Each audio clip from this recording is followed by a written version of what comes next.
Hello friends, అందరూ ఎలా ఉన్నారు? నేనైతే చాలా బాగున్నాను. మీరు కూడా బాగున్నారనే అనుకుంటున్నాను. మరి ఈ రోజైతే మొలకెత్తినటువంటి పిక్కలతో పువ్వు కూర అయితే చేయబోతున్నాను. మరి అది ఎలా ఉంటుంది ఏంటి అనేది చూసుకోండి. ఫ్రెండ్స్, కాలీఫ్లవరు మీరు తీసేటప్పుడు కాలీఫ్లవర్ని కట్ చేసేటప్పుడు జాగ్రత్తగా చూసుకోండి. చిన్నటి గ్రీన్ కలర్లో మనకి చిన్న పురుగులు అయితే కనబడతాయి. ఆ చిన్న గ్రీన్ కలర్ పురుగులు చాలా డేంజర్ అనమాట. చూసుకొని అవి మీరు కట్ చేసుకోవాలి. ఎందుకంటే ఇప్పుడు ఉండేటువంటి పంటలు అస్సలు బాగోట్లేదు. అనకూడదు, మందులేసి పెంచుతున్నారు లేకుంటే ఏం జరుగుతుందో కానీ మొత్తానికి పంటల్లోనైతే మంచి సారం అయితే ఉండట్లేదు, పాడవుతున్నాయి అన్నమాట. సో అందుకోసమని జాగ్రత్తగా మనం వండుకునేటప్పటికి 1-2 సార్లు మనం కడుక్కోవడం అనేది ఖచ్చితంగా చేయాలి. ఖచ్చితంగా కడుక్కోవాలి. మనం కడుక్కుంటేనే అందులో ఉండేటువంటి పురుగులు అయితే ఏమున్నాయి ఏదైనా సరే పోతుంది క్లియర్గా. పువ్వు కడిగేటప్పుడు చాలామందికి తెలిసిన విషయమే, ఉప్పుతో కడుగుతారు. ఎందుకంటే ఉప్పు ద్వారాన ఆ చిన్న పురుగులు ఏవైతే ఉన్నాయో కొంచెం చచ్చిపోయి పైకైతే తేలిపోతాయి. సో ఈ విధంగా చేసుకోండి. నేను ఇది ఎందుకు చెప్తున్నానంటే చాలామంది ఇప్పుడుండే హడావిడి పొజిషన్స్లో ఉద్యోగాలకి వెళ్ళేటువంటి లేడీస్ క్యారేజీల కోసం హడావిడిగా కట్ చేసుకుంటారు కదా. సో అలా కట్ చేసుకునేటప్పుడు జాగ్రత్తగా చూసుకోండి. పురుగుల్ని కూడా మనం వండేసుకొని తినేస్తాం చైనా వాళ్ళలాగా మనకి తెలియకుండానే. సో కొంచెం ముందు రోజు పువ్వుని అనేది కట్ చేసుకొని మీరు కాలీఫ్లవర్ని కట్ చేసుకొని నీట్గా చూసుకోండి. ఇరికిరికల్లో గుడ్లు కూడా ఉండిపోతాయి, పురుగు గుడ్లు. సో అవి చూసుకొని మీరు నీట్గా ఇచ్చేసుకోండి. ఓకేనా ఫ్రెండ్స్? సో ఫ్రెండ్స్, మరి నేనైతే ఫస్ట్ ఇప్పుడు ఆనియన్స్ అయితే వేసుకుంటున్నాను. ఆనియన్స్ వేసుకొని ఇవి కొంచెం మనకి తెలిసిన విషయమే, చిన్నగా రోస్ట్ అవ్వాలా, కొంచెం రోస్ట్ అవ్వాలి. ఇప్పుడు నేను చేస్తున్నటువంటి కర్రీ ఏంటి అంటే మొలకెత్తినటువంటి పిక్కలతో, ఇవ్వండి నేను చూపిస్తాను. ఒక్క నిమిషం.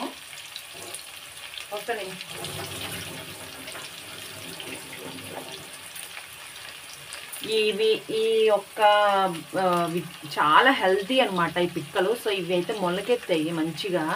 సో ఎప్పుడైనా పిక్కల కర్రీ వండేటప్పుడు, పిక్కలు కూర ఏదైనా చేసేటప్పుడు ఇవి బీన్స్ సీడ్స్ అన్నమాట.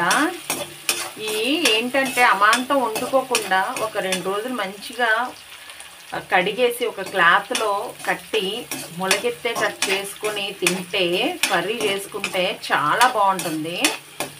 సో నేనైతే ఇప్పుడు అదే చేస్తున్నాను అనమాట. మంచిగా మొలకెత్తే బాగుంది. ఇంకా ప్రోటీన్ అనేది దానిలో ఏర్పడుతుంది అనమాట పిక్కల కూర బంగాళదుంప కాలీఫ్లవర్ మిక్సింగ్ అనమాట. సో చాలా సింపుల్గా మనం అన్నీ కలబోసి వండుకుంటే ఆ రుచే వేరు. మరి ఇంకా చెప్పక్కర్లేదు. ఇష్టమైన వాళ్ళు ఆలుగడ్డ తింటారు పిల్లలు, పెద్దవాళ్ళు పువ్వుతో తింటారు. చిన్న పిల్లల కొంతమందికి పిక్కలు నచ్చుతాయి కూరతో. సో అలాగా నచ్చేట వాళ్ళు పిక్కలు కూర తింటారు. మన ఉల్లిపాయలు అయితే మంచిగా రోస్ట్ అయిపోయినాయి చాలా బాగా. నెక్స్ట్ దీనిలోనైతే నేను ఇప్పుడు కడిగి పెట్టుకున్నటువంటి ఈ పిక్కలను అయితే వేసుకుంటున్నాను. ముందుగానే పిక్కలు ఎందుకు వేసుకుంటున్నాను అంటే, పిక్కలు కూరలతో వేసే కంటే ఇలా వేసుకుంటే కొంచెం తొందరగా రోస్ట్ అవి మంచిగా తొందరగా ఉడుకుతాయి అన్నమాట. సో చూసారు కదా, మంచిగా మొలకెత్తినవి. కొన్ని సగానికి మొలకెత్తాయి, సగానికి మామూలుగానే ఉన్నాయి. కానీ ఏదైనా సరే మంచిగా కడుక్కోండి. గొండు చూసారా, మంచిగా మొలకెత్తాయి. సో పిక్కలు కూడా ముందు ఆనియన్స్ వేసి మంచిగా అయితే నేను కలుపుకుంటున్నాను.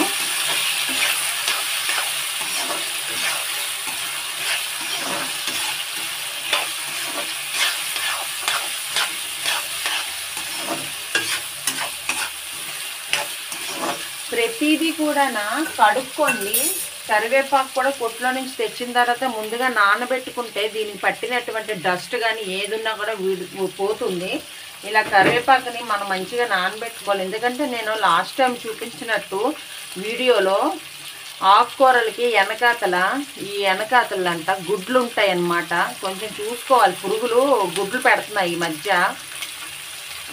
సో గుడ్లు మనం చూసుకోవాలి, మనకు కనబడితే సరిసరి. హడావిడిలో ఉన్నప్పుడు మనం ఇలా గుప్పుడు తీసుకొని కొలైజర్ పెట్టి ఇలా అంటాం, అలా అనకూడదు. నీట్గా కాసేపు నానబెడితే మనకి ఆకు నీట్గా కనబడుతుంది, నీట్గా ఉంటుంది. ఇలాగా మనం కానీ ఏమాత్రం కొంచెం బద్ధకం పడినా కూడా గుడ్లు మన కడుపులోకి వెళ్ళిపోతాయి. కడుపులోకి వెళ్ళిపోయి పిల్లల్ని ఎడతాయి అంటే మనకు తెలీదు. ఒకవేళ అది కూడా పెడతాయి అంటే వీడియో తీస్తాను దాని గురించి కూడా. సో పిక్కల్ని ఇవి వేసి మంచిగా కలుపుకుంటున్నాను. ఇప్పుడు మనం ఇది కాసేపు ఇలా అయిన తర్వాత దీనిలోనే మనం ఉప్పు వేసేసుకుందాం. ముందుగానే మనం ఏ కూర అయితే వండుతామో ఆ కూరని అంచనా పెట్టుకొని మంచిగా ఉప్పు అయితే వేసేసుకుందాం. నేనైతే అంచనాగా ఉప్పు అయితే వేసేసుకున్నాను. కొంచెం మంట అయితే తగ్గించుకుంటా. మంట తగ్గించుకొని ఈ పిక్కల దాంట్లోనే నేను కారం కూడా వేసుకుంటున్నాను. దీనిలోనే ముందే కారం వేసేసుకుంటాను. మనకి నచ్చినంత తగినంత. కారం ఎక్కువ తినేటోళ్ళు కారం ఎక్కువ తింటారు, తక్కువ తినేటోళ్ళు తక్కువ తినండి, ప్రాబ్లమే లేదు. నెక్స్ట్ కొంచెం పసుపు కూడా వేసుకుంటున్నాను. నాదంతా కొంచెం డిఫరెంట్ ఉంటుంది. అంటే చాలామంది కూర అంతా వేసాక పసుపు అది కారం అంతా లాస్ట్లో వేసుకొని దింపుకుంటారు కొంతమంది. నేను ముందుగానే వేసుకుంటాను. సో దీనిలో కొంచెం ధనియాల పౌడర్ కూడా, ధనియాల పౌడర్ నేను సన్నగా మంట మీద ధనియాలని బాగా రోస్ట్ చేసుకొని దాన్ని మిక్సీ పట్టించుకొని చల్లారిన తర్వాత ఇలాగా డబ్బాలో వేసుకుంటాను అనమాట. సో నేను ధనియాల పౌడర్ బయట షాప్లో అయితే కొన్ను, మసాలాలు ఇంట్లోనే నేను రెడీ చేసుకుంటా. సో దానిలో మళ్ళీ నేను ఈ జీలకర్ర పౌడర్ అయితే వేసుకుంటున్నాను. జీలకర్ర పౌడరు మసాలా ఉంటుంది. సో జీలకర్ర పౌడర్ కూడా వేసుకున్నాను. మొత్తం వేసిన తర్వాత ఇప్పుడు దీనిలోని మనం కట్ చేసి పెట్టుకున్నటువంటి పువ్వు బంగాళదుంప ఏదైతే ఉందో పువ్వునైతే మంచిగా వాటర్లో ఉప్పు నీటిలో వేసి మంచి కలపాలి. ఇలాగా నీట్గా వస్తుంది. ఈ లోపల ఎడ్జెస్లో కూడా ఎటువంటి పురుగులు లేకుండా నీట్గా అయితే వస్తుంది అనమాట. మీరు చూసుకుంటున్నట్లయితే ఇందులో ఇప్పుడు ఇవి వేస్తాను నేను. పువ్వులైతే కట్ చేసి నీట్గా కడిగాను. దానిలోనే బంగాళదుంపలు కూడానా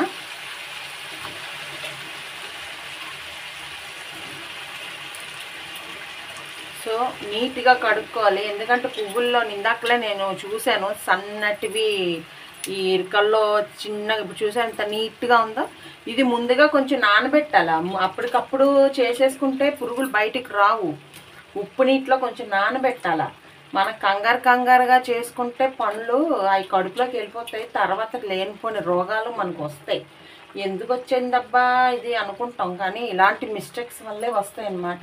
ముఖ్యంగా ఇప్పుడు ఉండేటువంటి పంటకైతే మాత్రం రైతులు కూడా పాపం ఏం చేసినా కూడా ఈ పురుగులు అనేవి వస్తూనే ఉంటున్నాయి. ఎందుకంటే కొంచెం వర్షాలు కూడా తక్కువ అవటంతో పంట అనేది కొంచెం బలంగా ఉండట్లేదు.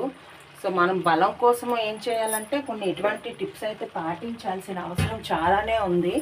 పిక్కల కూర అయితే పిక్కలైతే మీరు మొలకెత్తించాలంటే ముందుగా చెప్పాను కదా, నానబెట్టి గుడ్డలో ఒక తడి గుడ్డలో కట్టుకుంటే చాలామందికి తెలుసు. సో ఆ ట్రిక్ చెయ్యండి.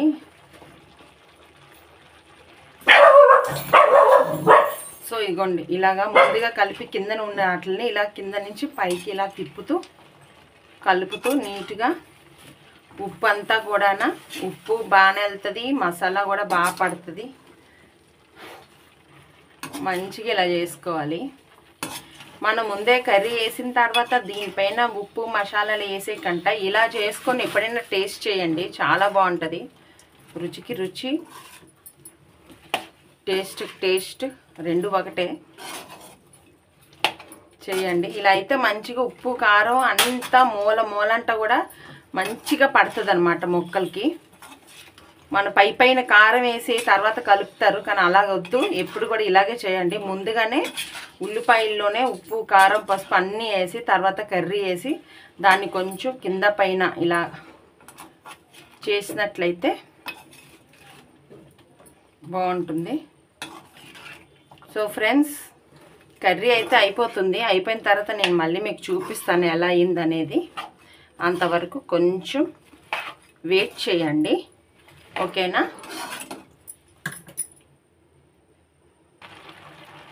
సో ఫ్రెండ్స్, నేను మూత తీసిన తర్వాత ఇంకో చూడండి ఎలా మగ్గిందో. మీకు ఒకటే ఒక చిట్కా చెప్తున్నాను. ఎప్పుడు కూడా వెజిటేబుల్స్లో ఏంటంటే ఎక్కువ వాటర్ వేయకండి. వాటర్ వేయటం వల్ల చప్పదనం వచ్చేస్తుంది, కూర అనేది టేస్ట్ ఉండదు. ఎప్పుడు కూడా వెజిటేబుల్ కర్రీ టేస్ట్ ఉండాలి అని అనుకుంటే మాత్రం వాటర్ అనేది చాలా తక్కువ క్వాంటిటీ వేయాలి. ఇగోండి చూసారా మీరు, అడుగులో ఉంది అంతే, అంతవరకే వాటర్ వేసి మూత పెట్టి కేవలము ఆ వాటర్ తోటే ఆవిరి ఉంటుంది కదా మనకి, ఇవ్వండి ఇలాగా ప్లేట్కి ఆవిరిలాగా వచ్చి ఈ వాటర్ తోటే ఇది ఉడికేలా చూసుకోవాలి తప్ప నిండగా వాటర్ వేసేసి చప్పగా కూర అయిపోయి అలాగా. చాలామంది ఏంటంటే కొంతమంది వంటలు ఇష్టం లేక అత్తగారులకి వాళ్ళకి చేసి పెట్టడం ఇష్టం లేక ఉండే వాళ్ళు కొంతమంది ఏం చేస్తారంటే వాటర్ ఎక్కువ వేసి నీళ్ళల్లో ఉడకబెట్టేస్తారు ఫాస్ట్గా అయిపోవాలని చెప్పి. కొంచెం టైం తీసుకున్నా కూడా కర్రీని ఎప్పుడు కూడా ఓన్లీ వాటర్ ఒక వేపర్తో ఉడికించినట్లయితే టేస్ట్ చాలా బాగుంటుంది. ట్రై చేయండి ఎప్పుడైనా. వాటర్ వేయాలి కానీ మరీ ఎక్కువ వాటర్ వేయకండి. ఇలాగా కనిపించేటట్టు వాటర్ క్వాంటిటీ అయితే ఉండాలి. దీంతోనే మనం కర్రీని ఉడికించుకోవాలి, అప్పుడే టేస్ట్ బాగుంటుంది.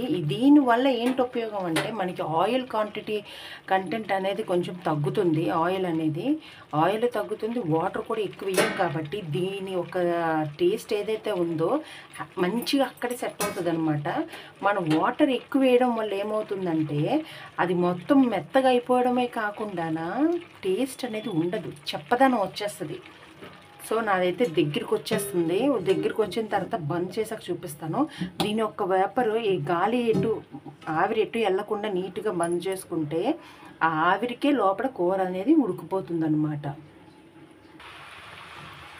సో ఫ్రెండ్స్, కర్రీ అయితే మంచిగా మగ్గిపోయింది, బాగా ఉడికింది. చూసారు కదా, వాటర్ కూడా అంతగా ఏమీ లేకుండానే కేవలం వేపర్తో మంచిగా కూడా కర్రీని మనం మంచిగా ప్రిపేర్ చేసుకున్నాం. సో ఏంటంటే ఎక్కువ ఆయిల్ వేసేసుకొని ఎక్కువ వాటర్ వేసేసుకొని కర్రీని పాడు చేసుకునే కంట సింపుల్గా దాని యొక్క ఆవిరితోనే ఉడకబెట్టేస్తే కర్రీ అనేది మంచి టేస్ట్ వస్తుంది, రుచికరంగా కూడా ఉంటుంది.